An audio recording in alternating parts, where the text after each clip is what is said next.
اعوذ باللہ من الشیطان الرجیم بسم اللہ الرحمن الرحیم۔ سورہ بقرہ کی آخری دو آیات کا اردو ترجمہ۔ بسم اللہ الرحمن الرحیم۔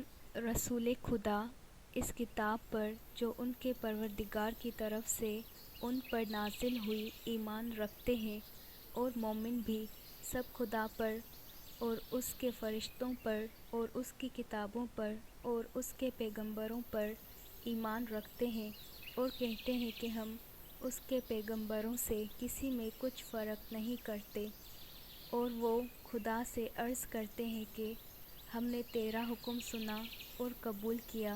اے پروردگار، ہم تیری بخشش مانگتے ہیں اور تیری ہی طرف لوٹ کر جانا ہے۔ خدا کسی شخص کو اس کی طاقت سے زیادہ تکلیف نہیں دیتا۔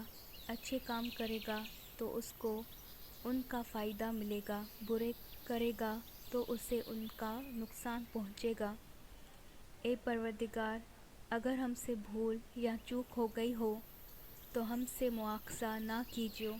اے پروردگار، ہم پر ایسا بوجھ نہ ڈالیو جیسا تو نے ہم سے پہلے لوگوں پر ڈالا تھا۔